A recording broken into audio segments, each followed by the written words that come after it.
A minha escolha pela medicina quase que não foi uma escolha, né? Eu nasci numa família em que tenho uma irmã especial, né? Eu tenho uma irmã excepcional, né? Mais velha, né? Então quando eu chego nessa família, eu já convivo diariamente com uma pessoa que tem necessidades de cuidados médicos, né, diários, né? Portanto, a dimensão do cuidado, né, é quase que inerente à minha existência. E, por naturalidade, né, e aquilo, né, o cuidado né, se desdobrou, né, como profissão. Né? E exatamente por, não sei, talvez ter uma habilidade com pessoas que utilizam uma comunicação pré-verbal, né, me tenha trazido uma certa habilidade ou até talento mesmo, né, para conversar com pessoas sobre questões que não são fáceis de serem expressas pela palavra. Né? Então, na universidade, a psiquiatria surgiu para mim como algo natural. Né? Eu já iniciei na psiquiatria já nos primeiros períodos, no segundo período, iniciei um projeto, né, de psicodramas com pacientes psicóticos que estavam internados no hospital psiquiátrico da UFRJ, a universidade, né, da qual formei. E essa experiência foi sendo ampliada, né, com atividades de pesquisa, né, e de extensão universitária. Né, passei por todos os hospitais psiquiátricos do Rio de Janeiro, de Niterói. Né, o que me incomodava era a forma de tratamento manicomial. Me incomodava, né, a reclusão do paciente psiquiátrico a um determinado ambiente. Eu via aquilo como um incentivo à piora dos sintomas das pessoas. Né? Essas pessoas já estavam retraídas, ficavam mais retraídas ainda. Se elas tinham dificuldade de relacionamento social, essa dificuldade se agravava com essa exclusão. Isso sem falar dos pacientes deprimidos, né? Que eram retirados de sua família. Então, por isso eu busquei pelo país uma formação, né, de residência médica que me habilitasse a trabalhar com recursos substitutivos à internação psiquiátrica. Né? Perfeito. Eu acho que aí a gente chega num ponto que eu queria também que você falasse um pouco, que foi exatamente como que você chegou no Cefis, né? Acho que a gente se conheceu primeiro como cliente, né?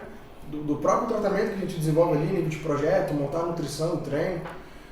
Eu lembro que você teve um resultado bastante expressivo, mas em que momento você percebeu que a gente poderia unir as forças, né? Quer dizer, trazendo o seu trabalho para cá e juntando com, como você falou, a parte de nutrição e treinamento no intuito de desmedicalizar as pessoas, os seus pacientes, né? Em que momento você percebeu essa possibilidade e, enfim, quais as vantagens que você vê nesse trabalho que a gente tem desenvolvido?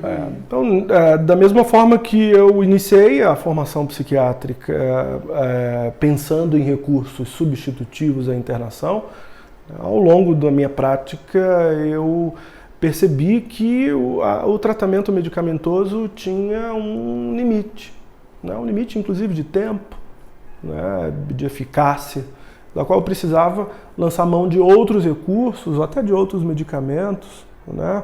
Como eu tinha uma prática de atividade física regular desde minha infância, né? E busquei um atendimento e um suporte no Cefis para desenvolver, ampliar, né, a minha performance. Notei, né, em pouco tempo, né, o meu desenvolvimento, né, nas minhas práticas.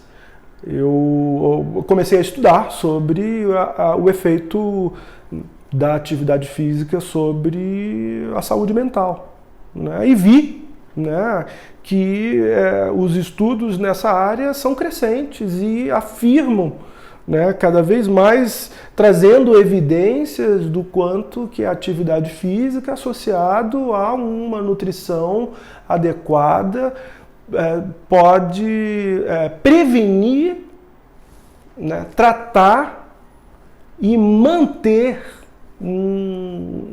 uma pessoa com sofrimento psíquico, né, estável, né?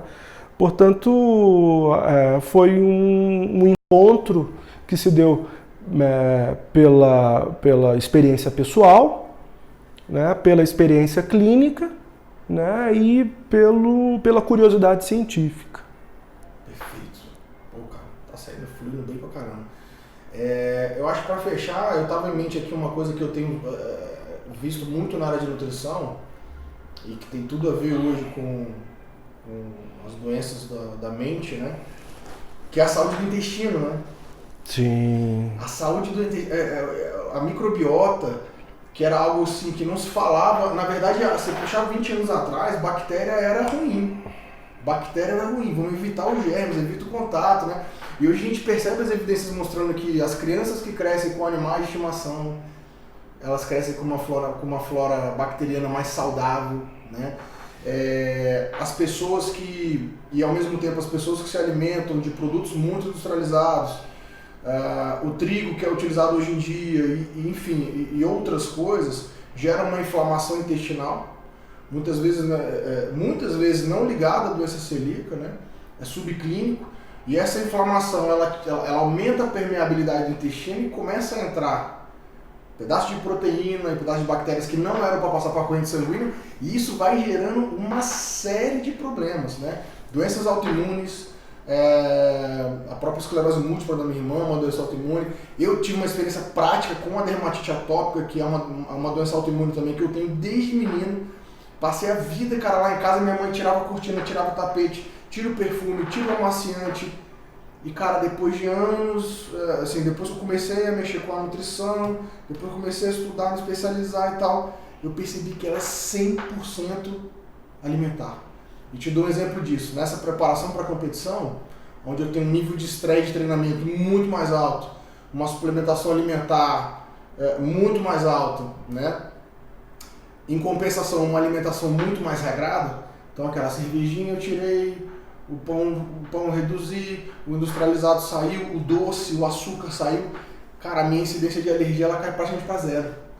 Então, essa é uma experiência pessoal que conecta com o que eu tenho estudado em relação a microbiota e a flora intestinal, que a gente já sabe que hoje se fala muito do segundo cérebro, né? Quer dizer, então a parte dos neurotransmissores está vindo dali, dessa saúde, né? E dizem também que na antiguidade, na China, você avalia, aliás, isso é feito com os animais, né? Você avalia muito a saúde do animal como? Pelas fezes. Pelas fezes. Consistência, aparência, né? A frequência que aquilo ali está saindo e tal. Você tem também alguma coisa em relação a isso? Sim, né? A ideia do segundo cérebro tem trazido pesquisas, né, que vem demonstrando a relação da microbiota intestinal com esquizofrenia, Alzheimer e doença de Parkinson.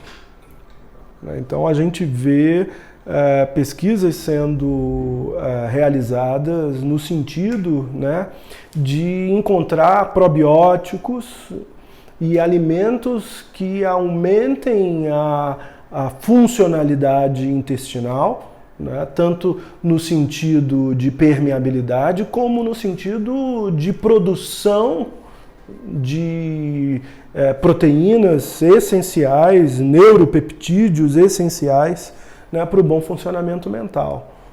Portanto, sim, o intestino é o nosso segundo cérebro e a saúde intestinal é fundamental para uma boa saúde mental.